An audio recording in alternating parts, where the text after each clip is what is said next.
It's time to accelerate. Hi, I'm your host, Andy Paul.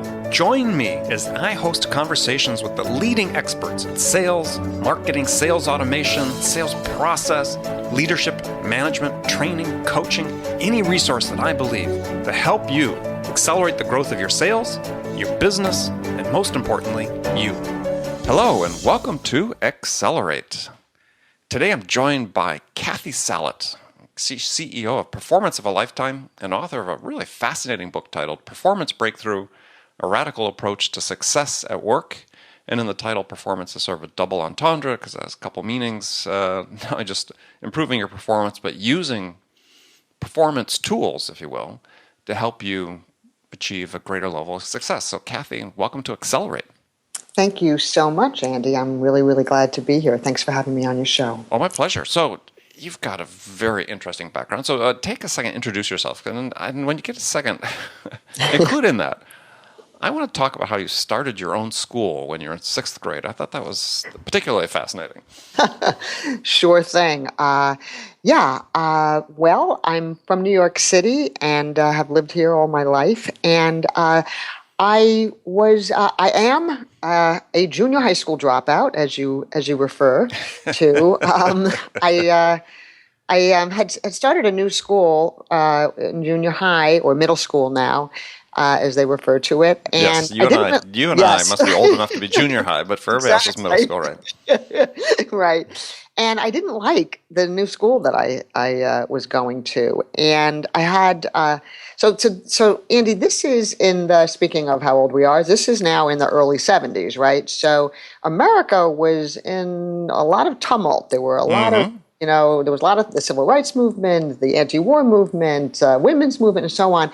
And so there was a lot going on, and I was very swept up in that, and very interested in all the kinds of changes that were taking place. And this was all happening at around the time that I was in school. And my experience in school was that they were sort of outdated and not really connected to all of the questions and all the change that was happening. And I felt that it was sort of from another era. And I wasn't interested in the subjects, and I thought the teachers were very strict and authoritarian, and it wasn't working for me. And I had an amazing mom who was always supportive, always there to help me sort of navigate the challenges. And I was depressed and upset and came home every day, and cried and talked with her. And one day, after sort of yet another unfortunate incident in school where actually a young boy, my teacher wouldn't let him go to the bathroom, and I protested, and I was sent to the principal's office for yet another time. And I came home, talked to my mom, and this time she said, sweetie, I think you should quit school. And I think you should quit school and you should start your own school. And I was 12, which I said to her. And she said, Mom, I'm 12. Mom, I'm 12. And she said, I know, I'm your mother. I know exactly how old you are. She said, I'll help you. And she asked me whether or not there were other kids who felt the way that I did. And I said, well, yeah, there are. She said, well, you should get them to drop out too. And so I did. And we ended up taking over an abandoned dry cleaners in Manhattan and turning it into a schoolhouse. And we designed our own curriculum. We hired teachers. We raised money. The school was actually called the Elizabeth Cleaners Street School, and we came up with that name because that was what the sign said on the abandoned dry cleaning store that we had taken over. And so we saved about $100 on a sign that way. It was really quite an experience, Andy, because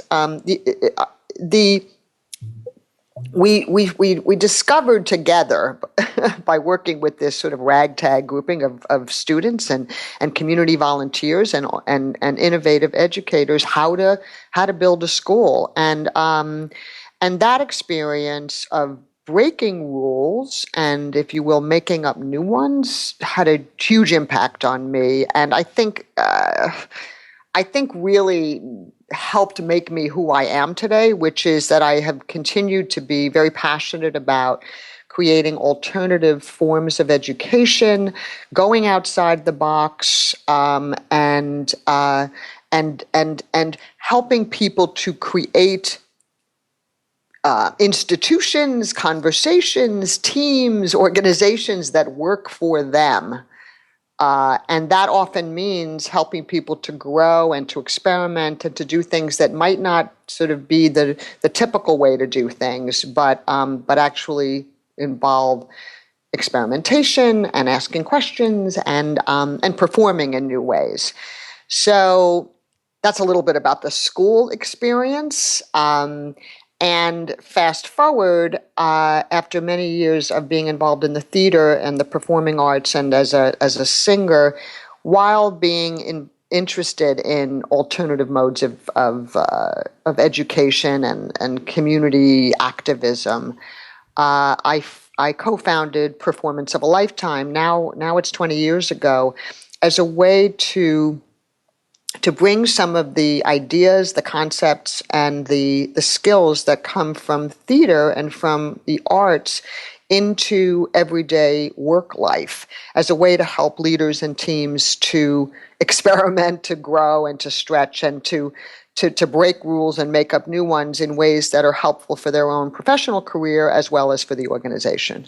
Right. And that's, I mean, so we have largely a sales audience, and yeah, there's people who've looked at, and people that do, they use, study improv and other disciplines, where you come from, that in order to help them become better salespeople, because, gosh, a sales call is nothing if not an improv session. That's right. Because it's, it's not terribly scripted, at least not on both sides, it's not scripted. But it's really about using performance to get people outside their comfort zone, to really be able to experience what they're capable of. If I try to summarize it. Yes, yeah. And so we have this idea that we call the becoming principle, which is really what you're describing, Andy, because what performance helps you do is it helps you to both be who you are, because we're always who we are. We can never stop being who we are. But it also helps you to be who you are not yet. Because what do performers do? I mean, what do actors do? You're pretending to play somebody other than you, right? You're playing another character. Well, we're all made up of all different kinds of characters that we all draw upon depending on what scene we're in our lives. So we act differently when we're getting our kids out the door in the morning to go to school, to when we're delivering a eulogy for a loved one, to when we're running a meeting, to when we're on a sales call. We draw on different parts of ourselves. And so what performing does is if we can sort of take some of those ideas and those tools that actors use, take it off the stage, bring it into everyday life as a way to access the multiplicity of who we are and to expand it. And so if we think of sales and much of the kinds of conversations that we have in our lives as performances that we are both the performers in, the producers, the writers of, the creators of, then we have many more choices available to us for how to be in the various scenes, if that makes sense. Well, yeah, no, it's interesting because you refer in your book to the sort of obscure Soviet social scientist that talks, Vygotsky or whatever his name was, to talk about how people learn, and that I thought was really interesting. As you're saying, is we really learn about ourselves or learn about expanding our capabilities and is not by sitting down and reading a book necessarily, but by interacting with others. That we have to do it to be able to have this happen. And you sort of refer that really becomes a seminal learning experience, is this group activity, this group effect. Yes, yeah. One of the terms that he uses is a term called creative imitation, and he talks about in childhood what we do is that we we pretend to be mommy, we pretend to be daddy, we pretend to be Superman, and so on. We play different characters, and in doing that, that's the way we get to practice and to perform the language and the words that people use, and it's a way we get incorporated into the culture, and that's a very social experience. And as kids, we get a lot of support to do it, right? I mean, almost everything we do is, kids babble, little babies, they go, right? Very well done. Very well done. Thank you. Well, I've really worked on that role. But the big people around this little adorable baby who's babbling say things like, "Oh, sweetie, sure, let me go get you your bottle." And it's like, wait a minute, the kid didn't actually say that, but you perform, you play with the child, and that play is actually what makes it possible for the child to learn how to speak. Mm-hmm. Because we have millions of those kinds of conversations. And so that kind of creative imitation that we don't do consciously as children, because we're not thinking about that. We don't even know there is such a thing, right? But if you bring that kind of awareness into adulthood and say, well, gee, how does Joanne, she's such a good salesperson. She manages, I see her develop these relationships sort of what appears to be instantaneously. She makes a connection with the potential customer and client. What is she doing that I can imitate? And sometimes people feel like, well, I shouldn't imitate other people because then I'm not really being myself. It's not authentic. Number one, don't worry. You won't stop being yourself if you creatively imitate Joanne. And notice that I am adding the word creatively imitate, because it's not a parroting. It's like, what can I use? What's her body language? What is she saying? How is she talking with this person? What's that kind of listening that she's doing? She's hearing things that I never even was paying attention to. And so you creatively imitate that, and you incorporate that into now your repertoire, and you grow as a result. Yeah, I mean, I think certainly that applies to sales in spades, because I always talk about sales as really an apprenticeship, and how do you it's not about what you're going to learn in a book, but it's going out and looking and observing how other people are doing it that becomes the most profound way to learn. Yeah, I would agree. And it seems like that's true in most roles in life, whether it's in business and sales, in your personal life. As a parent, these things don't occur to you. Thoughts are out of the blue. Is you're patterning them after something. Yeah. I mean, there's been a lot more books written recently about what is creativity and how creativity works. And jazz is all about building on and riffing with and improvising, with what you hear and what your fellow ensemble performers are creating musically. And there's this guy named Steven Nachmanovich, who was an improvisational violinist and an author. He wrote this book years ago. I don't know if you've ever heard of it, called Free Play.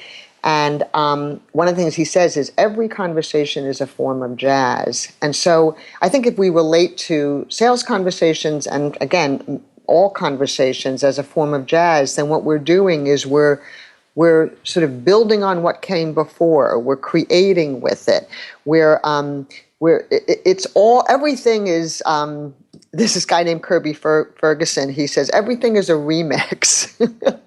Well, it is, right? It is. And so, and that doesn't mean that there is nothing new. It's that everything that is new, that is created, comes from what came before.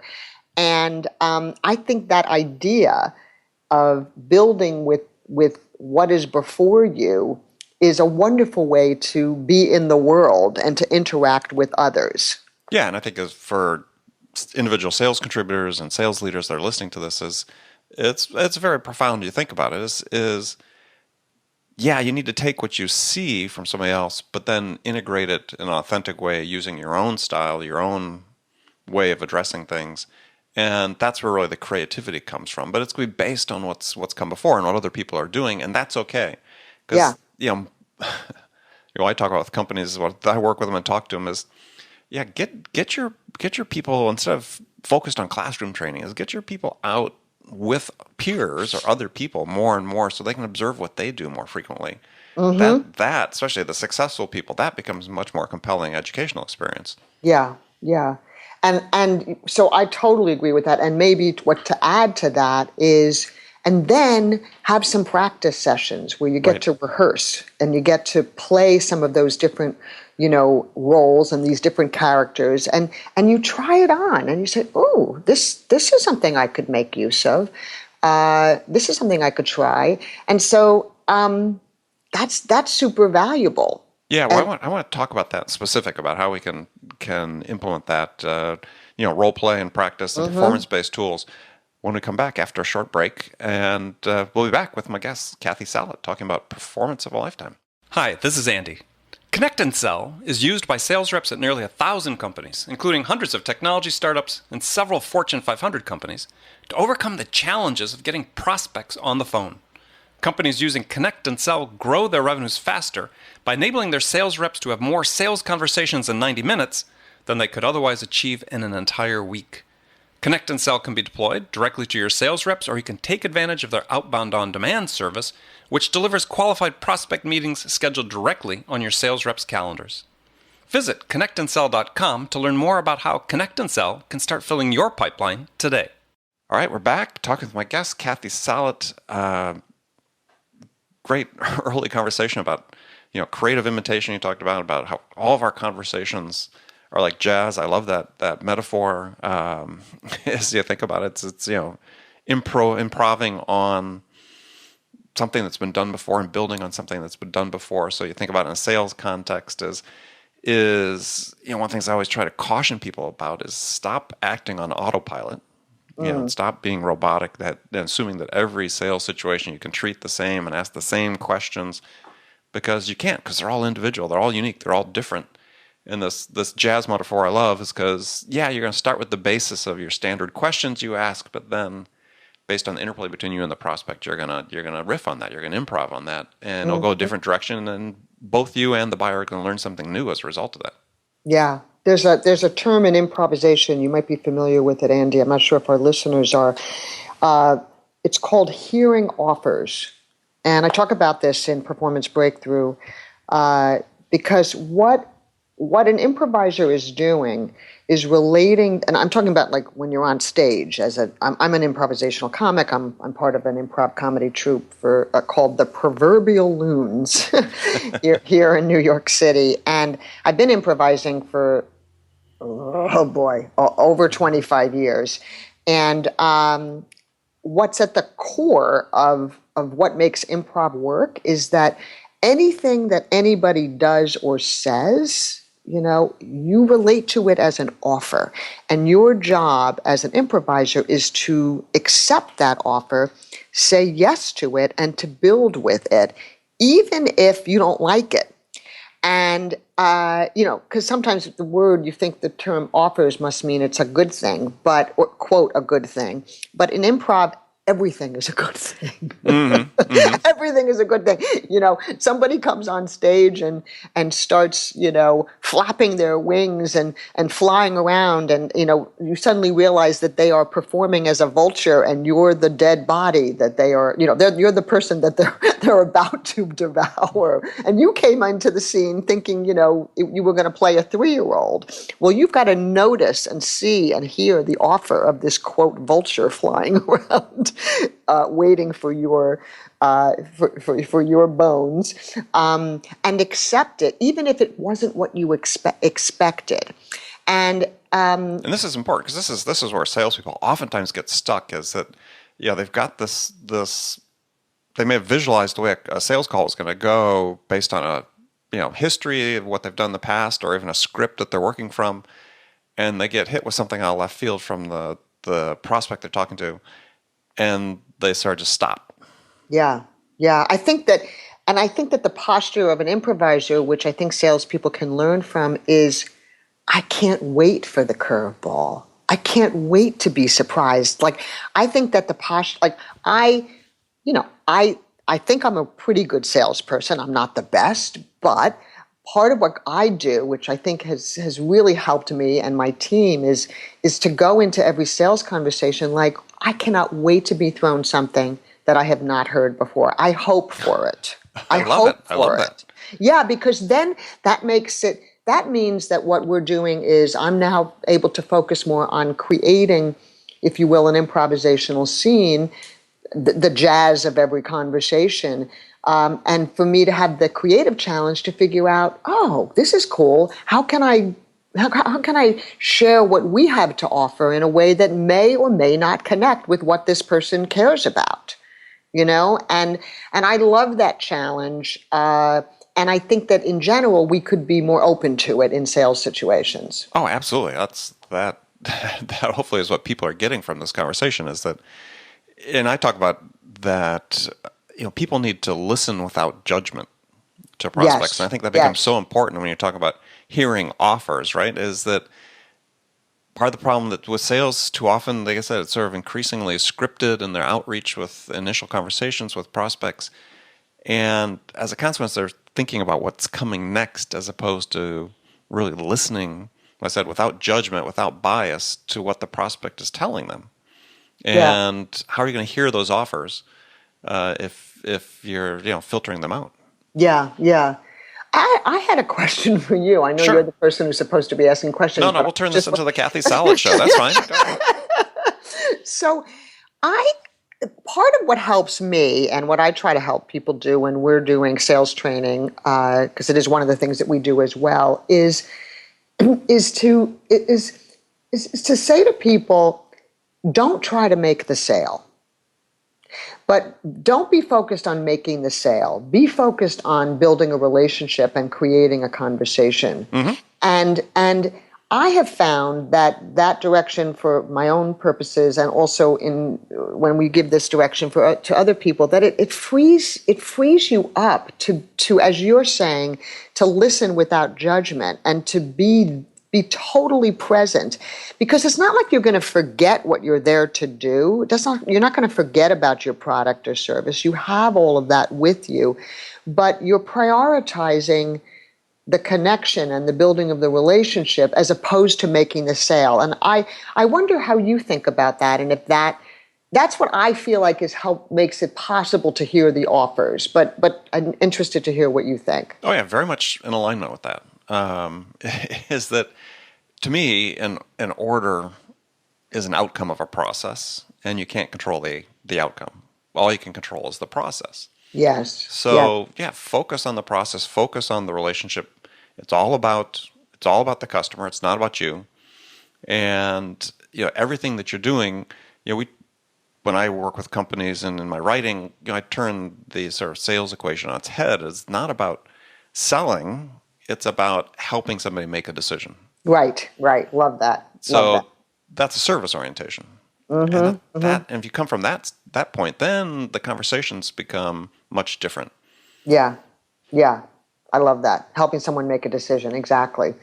Yeah. And then they're like, oh my God, this is so helpful. Thank you so much. Oh, exactly. Yeah. Because then you become part of the differentiation versus your competitors. Yeah. If you take that service approach, it's because at the end of the day, I'm firmly convinced and people listen to the show know this or read my books is especially in today's crowded marketplaces and so on. It's really about how you sell that, and you as a salesperson are really the first line of differentiation versus all of your competitors. And so it's really important that you be focused on the prospect and help them go through their process to make a good decision. Yeah. And to me, that is what you're describing is improvisation, because anything and everything that anybody says in the scene with you is the perfect thing to have said. Do you know what I mean? And so the other thing that you're doing, I talk about this in the book, one of the 5 fundamentals of performance is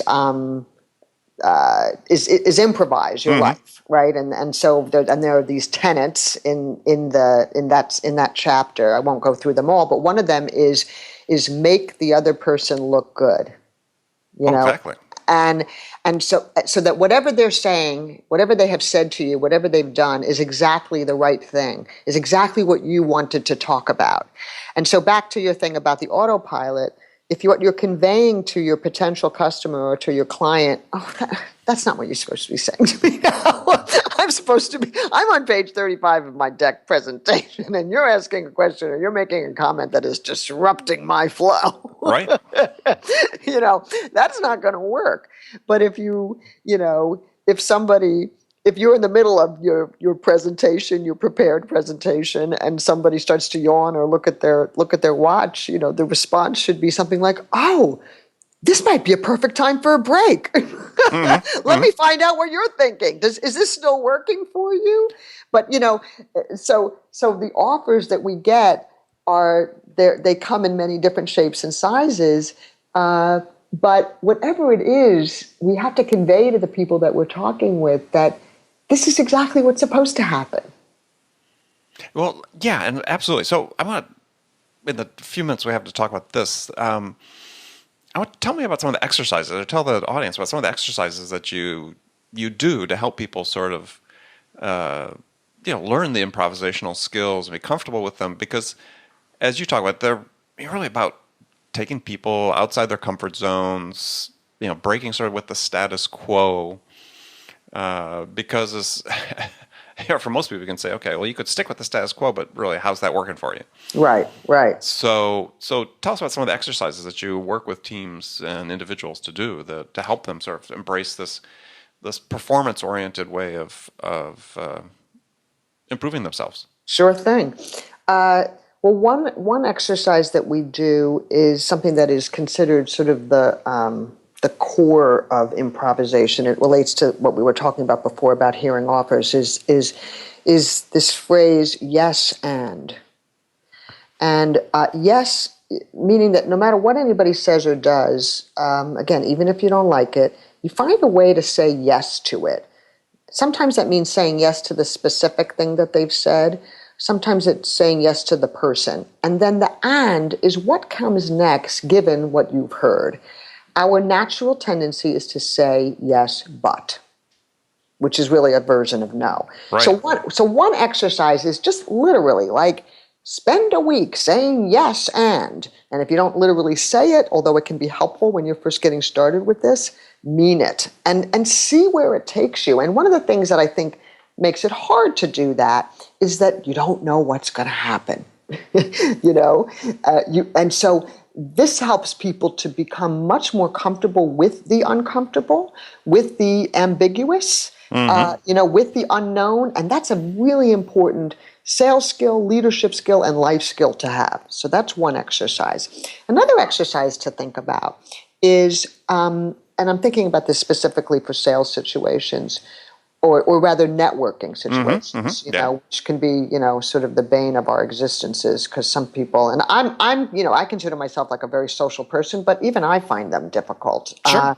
So what would it be like so you decide on a character that you're going to play as a thing to do. So instead of just like walking into a room and like, oh my God, I have to talk to all these people, I have to make a sale, I have to, I've got to get some contacts, whatever it is, you're going in to do, or what if you decided that what you were going to do is perform as the generous host? And you're not the host, like you're not the official host, but that you're going to play the character of someone who's going to help make other people comfortable and help them be at ease.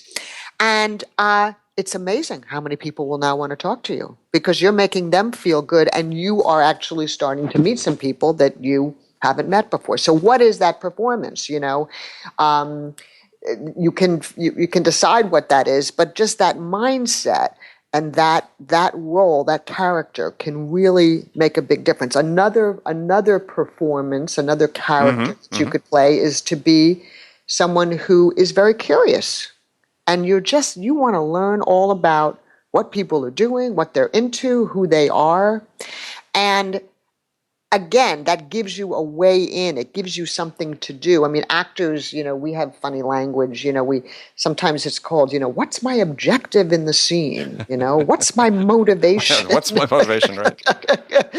And that's the kind of thing. It's like the director, when you're working with the director or you're in a play and you're like, really, what is my character doing in this scene? And so make that decision. Ask yourself that. And then perform it as however you interpret that. You can't get it wrong, because really what I'm trying to help people to do in giving you this direction is to access this capacity that we all have to perform in different ways and to break out of our comfort zone. And that means doing things that feel unnatural. So that's another thing to do. And then just building on what we were saying before about creative imitation, who do you admire?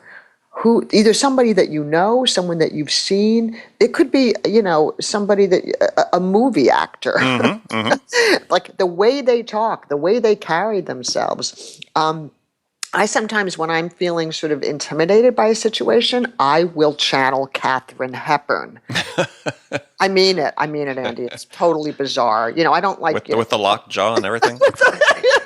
Yeah, it's just like there's a certain kind of posture, and she's so secure and confident, and I channel her, and it helps me. It helps me. So, I love that one about the curious individual, because I think from a sales perspective, we're really trying to focus salespeople to think about to be focused on the customer. It's all about the customer, not about you. If you're asking questions as opposed to talking, then you're demonstrating interest in them, and that's a great role for somebody to fill. I had an interview with a gentleman, quite a while ago, where a prominent sales expert, and he was talking about how he practices basically that same role when he goes to social functions. That's the role he assumes, is that he's the curious individual, and he uses it as a test with himself as to, if he meets somebody new, is how long can he be in the conversation before he has to say something about himself? Oh, I love that. I love that. Yeah, yeah. And to add to that, if people feel like you have to actually be curious in order to perform curiosity, you don't. Because here's the amazing thing about performance. Once you start performing in a way that, quote, isn't the way you feel, or isn't the way, isn't natural to you, you actually become it. It's like you actually start to feel curious. Yeah, yeah.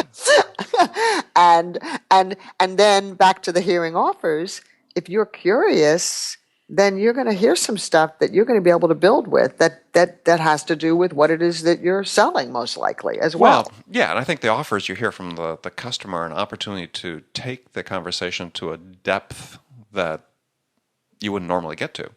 And so if you can get that new level of depth established in the relationship and the rapport with the prospect, then other competitors, other salespeople that are selling to them that aren't hearing those offers aren't going to get to that level of depth. You have an advantage. You're building the relationship. Totally. And we know decision making is primarily driven by emotions. You're going to win that emotional battle. Yeah. Oh, excellent. Totally. Oh, good. Okay, well, excellent stuff. We're going to move to the last segment of the show. I've got some standard questions I ask all my guests. And so the first one is when you're out selling, you, Cathy, is what's your most powerful sales attribute? What is I think that I get people excited about the idea of being both who you are and who you are not yet. I think that this thing of helping, that we help people to become who they are not yet, is a very exciting idea, and that we also have the tools, i.e. performing, as a way to help you do that, is extremely appealing to people. So that's like, if you will, that's the product. Right. So I think the product is very strong. I also think that because I like talking to people, I think people like talking to me. Yeah, it's interesting how that works, isn't it? Mm-hmm. So the next question is so who's your sales role model? Who's my sales role model? Oprah Winfrey. That works. Oprah Winfrey. And she's sort of part of what I love about her is, everything I've read, and I know people who work directly with her, and so they say, wonderful things about her. But she's such a creative force, and the fact that she my sense is that she is very passionate about what she believes and what it is that she has to sell. And so I think that really comes across in the terms of her success, and that she also is a creative person herself. I feel very close to that. She, in a sense, she's a product, and then she has all these other products that she is Right. the driver of. Right.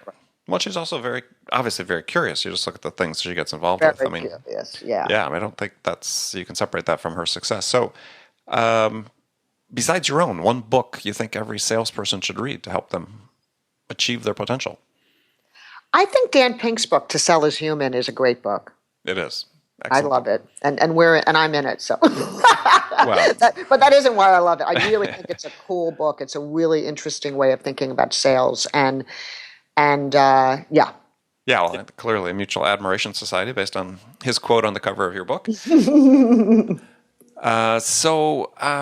What music's on your playlist right now? Hamilton. Oh, of course. Have you seen it? Yes, I have, and I'm seeing it again. Did you get the lottery, or? No, I knew this thing was going to be super hot, and so I got tickets in advance. I got tickets first when it was still in preview, and then bought them again. So yeah, so I saw it the first week of previews. You did? Yeah. Did you love it? Oh yeah. Oh my God. Yeah, for everybody who's listening who hasn't seen, surely you've heard about Hamilton. You haven't seen it. You haven't had the pleasure of being in New York City, and when you get a chance, it'll transform your view of how our country got founded. Because you look at all the so it's a hip hop inflected view of sort of really the birth of our nation, the revolution and the revolutionary founding fathers. And you think about all these movies we've seen with all these old, sort of staid white guys sitting in a room, and you're thinking, then you see Hamilton, you say, well, God, they couldn't have been the way those stupid movies were, because there was no energy in those rooms. And clearly, these guys were they knew they were starting something that was incredibly revolutionary. The energy had to have been amazing. And Hamilton's really the first thing I've ever seen that sort of reflected what had to have been just the life-changing energy that was running through these people as they were going through this amazing revolutionary time. Yeah. And how much that is in the soul of America. And it's just, I totally agree with everything you're saying. And to me, it's also a wonderful example of the breaking rules and making up new ones in terms of how you do theater. Oh yeah, absolutely. And Lin-Manuel Miranda is the ultimate salesperson. I mean, come on, he is like selling the history of America. Oh yeah. He, by the way, I love his persona both on and off stage. He's so accessible and so real, and I think that's added to the experience that the country is having about this play, about this musical. Yes. Well, I mean, so here we are. We're sales and theater recommendations. And for people who are still listening to this, when you get a chance, make sure you see Hamilton. Absolutely worth it. Well, Cathy, thanks for being a guest on my show, and tell people how they can find out more about you. Yeah, you can go to performancebreakthrough.com, and you can read a little bit about the book. Of course, you can also buy the book on Amazon or Barnes & Nobles, and come to our website, performanceofalifetime.com. And I have a mailing list also that is I put out an infrequent but a very interesting and helpful newsletter that people can sign up for. And of course, follow me on Facebook, Cathy Salit Author, on Twitter, and on LinkedIn. Excellent. So, but hey, Andy, thank you so much for having me on your show. You're a wonderful conversationalist, and I hope this was of interest and help to your listeners. I'm sure it was. If they were listening and hearing offers, absolutely. So remember, friends, make it a part of your day every day to deliberately learn something new to help you accelerate your success. And an easy way to do that is to make this podcast a part of your daily routine, whether you listen on your commute, in the gym, or make it part of your morning sales meeting. because then you'll make sure you don't miss any of my conversations with top business experts like my guest today, Cathy Salit, who shared her expertise about how to accelerate the growth of your business. So thanks for joining me. Until next time, this is Andy Paul. Good selling, everyone. Thanks for listening to the show. If you like what you heard and want to make sure you don't miss any upcoming episodes, please subscribe to this podcast on iTunes or Stitcher.com. For more information about today's guest, visit my website at andypaul.com.